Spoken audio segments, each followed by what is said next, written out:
আল্লাহ, এ তো অধরা। বড় বড় চোখ করে অধরার দিকে তাকিয়ে আছি, মুখ দিয়ে কোনো কথাই বের হচ্ছে না। আমার যেন বিশ্বাসই হচ্ছে না যে অধরার সাথে আমার এইরূপভাবে আবার দেখা হবে। অধরাও আকাশের দিকে বড় বড় চোখ করে তাকিয়ে আছে। সাজ্জাদও পুরো শকড অধরাকে দেখে। কারোর মুখে কোনো কথাই নেই, সবাই মুহূর্তের মধ্যে যেন বোবা হয়ে যায়। নীরবতা ভেঙে সাজ্জাদ বলে, অধরা তুমি এখানে? অধরা কোনো কথা না বলে খপ করে আকাশকে জড়িয়ে ধরে কান্না করে দেয়। অধরা বলে, আকাশ, আমি জানতাম তুমি মরনি। আমার মন বলছিল যে তুমি আমায় রেখে কখনো মরতে পারো না।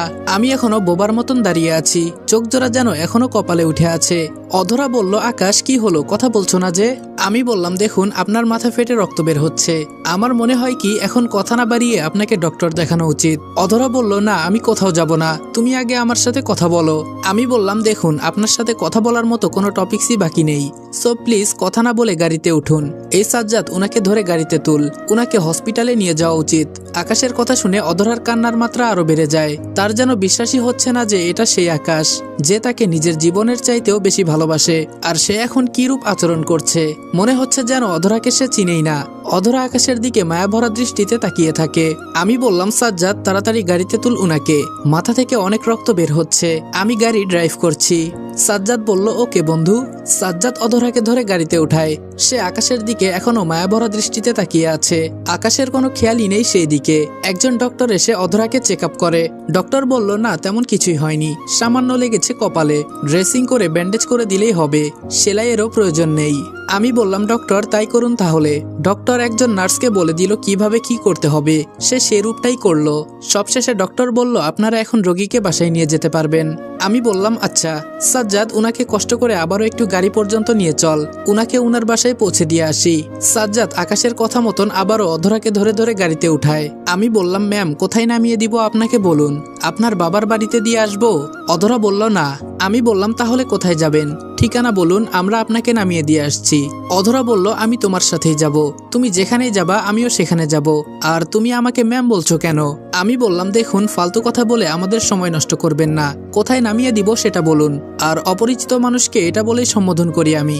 আকাশের কথা শুনে অধরা ফুপিয়ে কান্না করে দেয়। তোমরা চাইলে সহজে আর্নিং করতে পারো, এখনই চলে আসো অনেক্সে। শীতের মধ্যে চলছে দারুণ অফার। বুদ্ধি খাটিয়ে গেম খেললে রিয়েল ইনকাম করার সুযোগ তো আছেই, তার সাথে প্রতি সপ্তাহে নতুন রেজিস্ট্রেশন করা ইউজারদের মধ্যে 300 টাকার উপরে ডিপোজিটকারীদের মধ্যে একজন পাচ্ছেন আইফোন 70 প্রো ম্যাক্স। কিন্তু আমার প্রতিটি ফলোয়ারের জন্য আছে 100% নিশ্চিত বোনাস। পিন কমেন্টে থাকা লিঙ্কে গিয়ে রেজিস্ট্রেশনের সময় প্রোমো কোড রেদওয়ান এফ ব্যবহার করলে পাবেন প্রতি ডিপোজিটে সর্বোচ্চ 200% পর্যন্ত বোনাস, আর সাথে 2,50,000 টাকা পর্যন্ত ফ্রি বেড বোনাস পাওয়ার সুযোগ। তাই আর দেরি না করে এখনই যোগ দাও। বিকাশ এবং নগদের মাধ্যমে কয়েক মিনিটের মধ্যেই জমা করো এবং তোমার জয় তুলে নাও। প্রোমো কোড রেদওয়ান এফ ব্যবহার করতে ভুলো না কিন্তু। আকাশ, তুমি সত্যি কি আমায় চিনো না? আমি বললাম, না, আপনাকে আমি চিনি না। অধরা আর কোনো কথা বলে না, চুপচাপ কান্না করতে থাকে। আকাশ অনেকবার তাকে জিজ্ঞেস করে যে সে কোথায় যাবে, কিন্তু সে কোনো কথাই বলে না, সে তার মতন কেঁদেই যাচ্ছে। তাই আকাশ গাড়ি ড্রাইভ করে অধরাকে তার বাবার বাড়ির সামনে এনে নামিয়ে দেয়। আমি বললাম, ম্যাম আমাদেরকে ক্ষমা করবেন, আমরা সত্যি আপনাকে দেখতে পাইনি, তাই ভুলক্রমে এমনটা হয়ে গেছে। অধরা বলল, তোমাদের কোনো দোষ নেই, আমি বেখেয়ালে রোডের ধারে হাঁটছিলাম। আকাশ এটা বলে গাড়িতে উঠতে যাবে, তখনই পেছন থেকে অধরা আকাশের পা ঝাপটে ধরে। আকাশ, প্লিজ আমায় ছেড়ে যেও না, আমি তোমায় ছাড়া থাকতে পারবো না, প্লিজ তুমি আমাকে তোমার সাথে নিয়ে চলো, আমি খুব বড় অন্যায় করে ফেলেছি তোমার সাথে, প্লিজ তুমি আমায় ক্ষমা করে দাও। আমি বললাম, আরে আরে কি করছেন কি ম্যাম, প্লিজ পা ছাড়ুন, কোথায় আপনি আর কোথায় আমি, প্লিজ এভাবে পা ধরে নিজেকে ছোট করবেন না, আপনার লেভেল অনেক উপরের। অধরা বলল, না আমি তোমার পা ছাড়বো না, তুমি যতক্ষণ না আমাকে মাফ করে দিয়ে নিজের বুকে টেনে নিবে ততক্ষণ আমি তোমার পা ছাড়বো না, প্লিজ আমাকে শেষ একটা বারের মতন সুযোগ দাও। আমি বললাম, আরে কিসের মাফ আর কিসের কি, আপনাকে তো আমি চিনি না, তাও কোন দুঃখে পা ধরে মাফ চাইছেন আমার কাছে। অধরা বলল, আকাশ তুমি প্লিজ আমার উপরে অভিমান করে থেকো না, দরকার হয় জুতো দিয়ে মেরে গাল দুটো লাল করে দাও আমার, তাও প্লিজ আমায় শেষ একটা সুযোগ দাও, আমি তোমার কাছে যেতে চাই, আমি তোমার সাথে জীবনের শেষ মুহূর্ত পর্যন্ত থাকতে চাই। এসব বলে অধরা পাগলের মতন কান্না করতে থাকে। আমি বললাম, আমার আসলেই ভুল হয়েছে আপনাকে বাঁচানো, আর একটা জিনিস আমার মাথায় কাজ করছে না, যে আপনিই তো আমায় বলেছিলেন আমার এই চেহারা নিয়ে আপনার সামনে আর কোনোদিন না আসতে, কিন্তু আজ এমন কি হলো যে সেই আপনি আমার জীবনে আবার আসতে চাইছেন। অধরা বলল, আকাশ আমি আমার ভুল বুঝতে পেরেছি, আমি তিশানের সমস্ত 2 নাম্বারই জেনে গেছি, আর এটাও জেনে গেছি যে তুমি আমায় অনেক আগ থেকেই ভালোবাসো, প্লিজ তুমি আমায় ফিরিয়ে নাও না। আমি বললাম, ম্যাম, ভালোবাসা এমন একটা জিনিস যেখানে এক ছিটে পরিমাণ কাদা লাগলেই সেটাতে কড়াভাবে দাগ লেগে যায়। আর আপনি তো আমায় জুতোর বাড়ি দিয়ে আর অপমান করতে কোনো কমতি রাখেননি। এত কিছুর পরেও আপনি আবার ভালোবাসা আশা করছেন? অধরা বলল, আকাশ, আমি খুব বড় অন্যায় করে ফেলেছি তোমার সাথে, আর আমি সবকিছুর জন্য ক্ষমাও চাইছি। প্লিজ শেষ একটা বারের মতো আমায় ভালোবাসার অধিকারটুকু ভিক্ষা দাও, না হয় আমি মরে যাব। প্লিজ শেষ একটা বারের মতন। এই বলে কান্না করতে করতে জ্ঞান হারিয়ে ফেলে। আকাশ অধরার অবস্থা দেখে তাড়াতাড়ি ওকে কোলে উঠিয়ে নেয়, তারপর তাকে কোলে করে নিয়ে তার বাড়িতে দিয়ে আসে। অধরার আব্বু আম্মু আকাশকে দেখে পুরাই অবাক, কিন্তু অধরার অবস্থা দেখে তারা কিছুই বলেনি। আমি বললাম, আঙ্কেল, আপনারা ওর দেখাশোনা করবেন প্লিজ, ওর অবস্থা ভালো না, আজকে একটু হলেই আমার গাড়ির নিচে চাপা পড়ে মরতো। আঙ্কেল বললেন, আকাশ বাবা, তুমি আমাদের ক্ষমা করো, এ মেয়ে মরে গেলেও আমরা তাকে ঘরে তুলব না। আমি বললাম, আঙ্কেল প্লিজ, এখন তো অন্তত রাগ করিয়েন না, অধরার অবস্থা তো একবার দেখুন। আঙ্কেল বললেন, বাবা প্লিজ ওর হয়ে রিকোয়েস্ট করিও না, এই মেয়ে আমরা ত্যায্য করে দিয়েছি, আর তুমি ওকে বাড়িতে নিয়ে এসেছো বলেই ওকে বাড়িতে ঢুকিয়েছি, না হয় ঘাড় ধাক্কা দিয়ে বের করে দিতাম, ওর অবস্থার কথা চিন্তা করতাম না। সো প্লিজ ওর কোনো বিষয়ে আমাদেরকে জড়িও না। আচ্ছা, মুশকিলে পড়লাম তো, এখন এই মেয়েকে নিয়ে কোথায় যাব আমি? ধুর, মাথায় তো কোনো কিছুই কাজ করছে না। সাজ্জাদ, এখন আমি কি করব বল? সাজ্জাদ বলল, একটা কাজ কর, আগে যে কোনো ভাবেই ওর জ্ঞান ফিরিয়ে আন, পরেরটা না হয় পরে দেখা যাবে, জ্ঞান ফিরে আসলে না হয় ওকে ওর হালতে ছেড়ে দিয়ে আমরা চলে যাব। আমি বললাম, হ্যাঁ ঠিক বলেছিস, দাঁড়া আগে ওকে খাটের মধ্যে শুইয়ে দেই। অধরাকে কোল থেকে নামিয়ে খাটে শুইয়ে দিলাম, তারপর পানি টানি দিয়ে কোনোভাবে ওর জ্ঞান ফিরিয়ে আনলাম। আমি বললাম, এখন কেমন লাগছে আপনার? অধরা কোনো কথা না বলে কান্না করতে শুরু করে। আমি বললাম, আঙ্কেল আন্টি, আমার দ্বারা আর সম্ভব নয়, আমরা চলে যাচ্ছি, তারপর আপনাদের যা করার আপনারা করেন, ঘর থেকে বের করে দিবেন না কি করবেন সেটা আপনারা করিয়েন, আমরা চললাম। এই বলে সাজ্জাদ আর আমি হাঁটা ধরলাম। ঠিক তখনই অধরা খাট থেকে নেমে এসে আবারও আমায় জড়িয়ে ধরলো। আমি বললাম, এই মেয়ে, আপনার সমস্যা কি? অধরা বলল, আমার সমস্যা তুমি, আমায় তোমার সাথে নিয়ে চলো। আমি বললাম, অধরা মেজাজ খারাপ করিও না, অনেকটা সময় সম্মান দিয়ে কথা বলেছি, এবার কিন্তু খুব খারাপ হয়ে যাবে, একটা কথা একবার বললে কি কানে যায় না? অধরা বলল, না আমার কানে যায় না, আমি তোমার সাথেই যাব, আমার তোমাকে চাই। অধরা আরো শক্ত করে আকাশকে জড়িয়ে ধরে। আমি বললাম, না, ভালো কথায় কাজ হবে না। এক ঝাটকা দিয়ে অধরার থেকে নিজেকে ছাড়িয়ে নিলাম।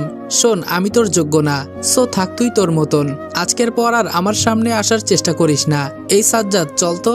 আকাশ আর সাজ্জাদ ঘর থেকে বের হয়ে যায়, তারপর সে আর আকাশ গাড়ি স্টার্ট করে সেখান থেকে চলে আসে অধরাকে ফেলে রেখে। এদিকে অধরার কলিজা যেন কষ্টে ফেটে যাচ্ছে, সে আকাশ আকাশ বলে কান্না করতে করতে মাটিতে লুটিয়ে পড়ে। অন্যদিকে আকাশের মাথা যেন পুরোপুরি হ্যাং হয়ে আছে। সাজ্জাদ গাড়ি ড্রাইভ করছে আর আকাশ পাশে বসে আছে, তারও খুব কষ্ট হচ্ছে, এতটাই কষ্ট হচ্ছে যে সেও চুপসে কান্না করে দেয়। সাজ্জাদ বলল, আকাশ প্লিজ কান্না করিস না, সব ঠিক হয়ে যাবে। আমি বললাম, কি ঠিক হবে বল, আমি এখন কি করব? সাজ্জাদ বলল, আকাশ আমারও মাথা কাজ করছে না, পরিস্থিতি এত বাজেভাবে বিগড়ে গেছে যে কোনো স্টেপ নেওয়াই এখন দায়ী, তাও প্লিজ তুই টেনশন করিস না, মাথা ঠান্ডা করে ভাব কি করবি। আমি বললাম, ভাবার কোনো কিছুই নেই, একা ছিলাম একাই থাকবো, যতই কষ্ট হোক না কেন অধরাকে আমি আর গ্রহণ করব না। সাজ্জাদ বলল, হ্যাঁ ঠিকই বলেছিস, যে মেয়ে ভালোবাসার দাম দিতে জানে না তাকে সুযোগ দিয়ে জীবনে আনার কোনো মানেই হয় না। আমি বললাম, কি করবে আমি জানি না, আচ্ছা আমায় নামিয়ে দে, বাসার সামনে তো চলে এসেছি। সাজ্জাদ আকাশকে নামিয়ে দেয়, সে হাজারটা টেনশন মাথায় বহন করে বাসার ভেতরে ঢুকে পড়ে। না, আমি আর কোনো কিছু ভাবতে পারছি না, মাথা পুরো জ্যাম হয়ে আছে, আগে তাড়াতাড়ি ফ্রেশ হয়ে নেই, পরে সেই করে একটা ঘুম দিব। আকাশ বাসায় এসে ফ্রেশ হয়ে ঘুমিয়ে পড়ে। অন্যদিকে মৌ আর নিলয় ফোনের মধ্যে চুটিয়ে প্রেম করছে। কাল বাদে পরশু তাদের বিয়ে। অনেকটা সময় মৌ নিলয়ের সাথে কথা বলে ফোনে, তারপর কথা শেষ করে ঘুমিয়ে পড়ে। সকালবেলায় মৌ উঠে তাড়াতাড়ি ফ্রেশ হয়ে নেয়, তারপর রেডি হয়ে শপিং এ চলে যায়। বিয়ের শপিং এখনো অনেকটা বাকি, যা যা বাকি ছিল সমস্ত কিছুই সে কিনে নেয়, তারপর মার্কেট থেকে বের হয়ে যায়। জিনিসপত্র নিয়ে গাড়িতে উঠবে, ঠিক তখনই নজর যায় রাস্তার অপোজিটে জ্যামে আটকে থাকা একটা গাড়ির দিকে। সে ভালো করে লক্ষ্য করে দেখে গাড়ির মধ্যে নিলয় আর অপরিচিত একটা মেয়ে মিলে বেশ হাসাহাসি করছে। নিলয় এই অসময়ে অন্য একটা মেয়ের সাথে কি করছে না, এগিয়ে গিয়ে দেখি তখনই গাড়ির জ্যাম ছুটে যায় আর গাড়িটা সেখান থেকে নিজের অবস্থান ত্যাগ করে। মৌ সাথে সাথে একটা গাড়ি নিয়ে তাদের পিছু নিতে শুরু করে। অনেকটা সময় নিলয়ের গাড়ির পিছু নেয়, হঠাৎই গাড়িটা একটা বাড়ির সামনে দাঁড় করায়, তারপর নিলয় আর সেই মেয়েটা বাড়ির ভেতরে প্রবেশ করে। এদিকে মৌ গাড়ি থেকে নেমে তাদের পিছু পিছু বাড়ি পর্যন্ত যায়। সে বাড়ির সামনে গিয়ে দেখে ভেতর থেকে দরজা আটকানো। মৌয়ের তো পুরো মাথা খারাপ হয়ে যায় এটা দেখে, তার মানে সাজ্জাদ ঠিকই বলেছিল, নিলয়ও তিশানের মতো। পরিবর্তন, কিন্তু আমি তো যেই নিলয়কে চিনি সে তো এমন না। গতকাল রাতেও তো সে আমায় কত সুন্দর সুন্দর কথা বলল, কত ভালোবাসে আমায়, কিন্তু এখন আমি নিজের চোখে কি দেখছি এসব? নিলয় একটা মেয়ের সাথে নির্জন একটা বাড়িতে। ঠিক তখনই একটা আওয়াজ আসে ঘরের ভেতর থেকে। না, আমার দেখতেই হবে যে ভেতরে কি চলছে, কিন্তু কিভাবে দেখবো আমি? দরজা তো অফ। হঠাৎই নজর পড়লো জানালার দিকে। জানালার একটা পার্ট খোলা। ধীরে ধীরে জানালার কাছে চলে গেলাম। তারপর ভেতরে তাকাতেই দেখি নিলয় আর সেই মেয়েটা যৌনতা ভাগাভাগি করতে ব্যস্ত। নিলয় আর অপরিচিত মেয়েটার এইরূপ দৃশ্য দেখে মৌ সাথে সাথে মাথায় হাত দিয়ে মাটিতে বসে পড়ে। আল্লাহ, এটা কি দেখলাম আমি? না, এটা হতে পারে না। নিলয় এরূপটা করতে পারে না আমার সাথে। না, এ আমি বিশ্বাস করি না। আমার হয়তো কোনো কিছুতে ভুল হচ্ছে। আমি নিলয়কে ফোন লাগিয়ে দেখি। মৌ নিলয়কে ফোন করে। ঘরের ভেতর থেকে সেই চিরচেনা রিংটংটা বাজছে, যেটা নিলয়ের ফোনের রিংটং। রিং পরেই চলেছে, কিন্তু নিলয় ফোন উঠাচ্ছে না। সে তার কাজে ব্যস্ত। মৌ আবারও ফোন করে। দ্বিতীয়বারের সময় নিলয় ফোন রিসিভ করে। হ্যাঁ বলো, কি হয়েছে? আর এতবার কি কারণে ফোন দিচ্ছ? মৌ বলল, নিলয় কোথায় তুমি? নিলয় বলল, আমি অফিসের কাজে একটা জায়গায় এসেছি। মৌ বলল, ওহ আচ্ছা, রাখি তাহলে। নিজের চোখকেই বিশ্বাস করাতে পারছি না যে নিলয় ঘরের ভিতরে বসে আমার সাথে মিথ্যা বলছে। তার সাথে আমার ডিস্টেন্স মাত্র একটা দেওয়াল। সে আমার এত কাছে থেকে বোকা বানায়। তাহলে দূরে গেলে কি করবে আল্লাহ জানে। সে আসলে একটা ধোঁকাবাজ। সাজ্জাদ আসলেই ঠিক বলেছিল। আমি এই কুলাঙ্গারের জন্য এত বছরের ভালোবাসাকে ঠুকরে দিয়েছি। যে মানুষটাকে এতটা ভালোবাসতাম তাকে এই কুলাঙ্গারের জন্য কটু কথা শুনিয়েছি। এই কুলাঙ্গারটার জন্য ভালোবাসার মানুষটাকে অপমান করেছি। ছি, আমার নিজের উপরেই ঘৃণা হচ্ছে। না, আমি আর এক মুহূর্তও থাকবো না। আমি আবার আকাশের কাছে ফিরে যাব। আমি আবার আমার কলিজার কাছে ফিরে যাব। মৌ কান্না করতে করতে সেখান থেকে সোজা বাসায় চলে আসে। মৌয়ের আম্মু বলল, কিরে তোর চোখ মুখের এই অবস্থা কেন? কি হয়েছে তোর? মৌ বলল, আম্মু তুমি আর একটা কথাও বলবা না। তোমার কথা ধরতে গিয়ে আমি আমার জীবন বরবাদ করে দিয়েছি। তোমার কথায় ভবিষ্যৎ উজ্জ্বল ছেলে দেখে আসল মানিককে হারিয়ে ফেলেছি। মৌয়ের আম্মু বলল, মৌ কি বলছিস কি এসব তুই? মৌ বলল, হ্যাঁ ঠিকই বলেছি। তোমার পছন্দ করা টাকা পয়সার মালিক ওই নিলয়, সে অন্য মেয়েদের সাথে অবৈধ মেলামেশা করে। মৌয়ের আম্মু বলল, মৌ কি বলছিস তুই নিলয়ের নামে উল্টোপাল্টা? তার তো তোর সাথে বিয়ে ঠিক হয়েছে। সে কেন তোকে ফেলে রেখে অন্য মেয়ের কাছে যাবে? মৌ বলল, আমি নিজ চোখে দেখে এসেছি নিলয়ের যৌনলীলা। দাঁড়াও তোমাকেও দেখাচ্ছি। আমি আসার সময় একটা ছবি তুলে রেখেছিলাম নিলয় আর সে মেয়ের। মৌ ফোনের গ্যালারি খুলে ছবিটা ওর আম্মুকে দেখায়। মৌয়ের আম্মু ছবিটা দেখে পুরো মাথায় হাত দিয়ে ফেলে। আল্লাহ, এটা কি দেখলাম আমি? ও এমন জঘন্য ছেলে। ছি। মৌ প্লিজ তুই আমায় মাফ করে দে। মৌ বলল, এখন মাফ চেয়ে কি হবে মা? ক্ষতি যা করার তা তো করেই দিয়েছ।